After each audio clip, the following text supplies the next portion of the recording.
Hey everyone, this is Jamie. I am going to show you all how I edited the couple images I posted on Facebook earlier today and yesterday.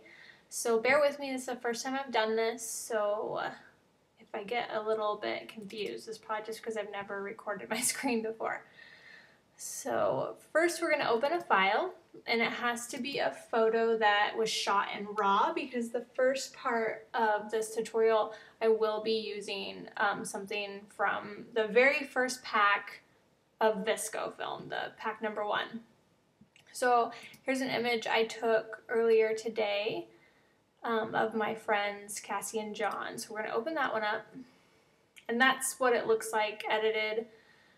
So we're gonna go and reset it here. And so when you're shooting in RAW, this should pop up in your Photoshop. It's Camera Raw, and it allows you to edit a little bit more thorough. So and also use your VSCO film. So we're gonna reset that. Up at the top here, there's a reset button, and then I will show you kind of step by step what I do or what I did for this image. So right here in the Fuji, I used just Fuji 800Z, and that's all I did from VSCO. The rest I did with tweaks and stuff from the basics and the tone curves and the details and the grayscale and split toning. So hit your 800Z, and everybody's is going to look a little bit different depending on how they shot it.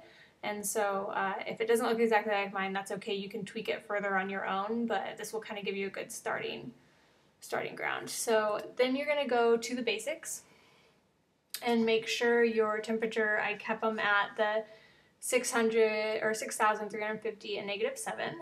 And then for recovery, I did 80. And recovery is really great with skin tones, and sometimes how you can really tell what they are doing is you can mess with it by taking it drastically down or drastically up just to see like what it is it's actually affecting, because sometimes when you do small measurements or whatnot, you can't tell sometimes, and so it's nice to know what exactly you're doing. So fill light, I did 18, and like I said, that was just this image, so every image is going to be a little bit different depending on how you shot it. I shoot a little underexposed because I feel like VSCO, at least with my camera and my computers, works better when I underexpose images. So I tend to do that rather than overexpose. And then brightness, I did 38. And then contrast stays at 25. And then saturation, I bumped it to 15 to give it a little bit more color. So then I went to the tone curves, and if you've never used this is definitely one of those great tools that you should get familiar with. So tone curves is really great for skin tones too, like especially on sunny days. It can help kind of lower that brightness that you're getting from the sun. So on tone curves, I went to negative. I always go negative with my tone curves. I rarely go positive, and that's just me, not everybody, but that's what I tend to do. So -58, and then light, I went up to 23. And like I said, try to move your highlights back and forth to see what it exactly does. So like this is what it looks like if I went all the way up. This is what it looks like when I went all the way down. So you can really see like what it is affecting on your picture.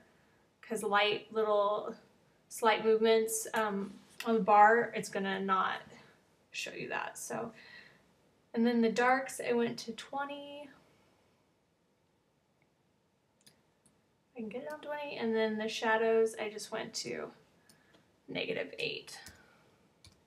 Okay, so then we're going to go to the sharpening. And so for sharpening, I do 60, and this is what I do for every image, just to make it a tad sharper. And then I did 40 and 30. And then I left the luminance alone, and then I left these two alone as well. So that's what that should look like. And then going into, I didn't do anything with my hue or luminance. I just did saturation for my my colors here. And so what I did is I did 8, or I'm sorry, I did yeah, I did +8 for the reds because I just wanted to, Cassie and John, like most of us right now, it's winter time, and so our skin tones are a little bit paler, and so I wanted to bump that up, but since she's wearing red lipstick, I don't want to bump it too much because it would start making her lipstick look a little bit unrealistic and giving him really red lips, which probably isn't the best for a guy. So oranges, I did -3, so I wanted to bump up the oranges a little bit more too.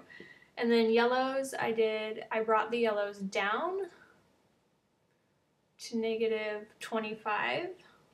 And then the greens stayed at 30. The aquas, John is wearing a shirt that has some aquas in it, and I did not want that to kind of reflect on her shirt, or sometimes if there's aqua in the background it can start like pulling in those, and so aqua is a really strong color, as is blue, and so sometimes it's nice to kind of tone those down. I'll leave the blues where they're at, and then purples and magentas where they're at too. And at any point in yours you can do more. Like if you have someone that's wearing a orangier shirt or their skin tones are a lot more orange, then bring them down, you know. And a lot of people ask like my skin tones, how I get them so even, and actually mess with the oranges quite a bit for that rather than the reds. I feel like oranges do a better job with skin tones when you mess with them. Okay, for split toning. Split toning is pretty amazing if you've never messed with it. It's awesome to be able to put different tones in your shadows and your highlights. So right now, for the highlight, hold on 1 second, I'm looking at my notes. Highlights, we're gonna do nothing. So we're just gonna mess with the shadows. And this is where you get that really warm feeling in the photos that you're seeing that I've posted.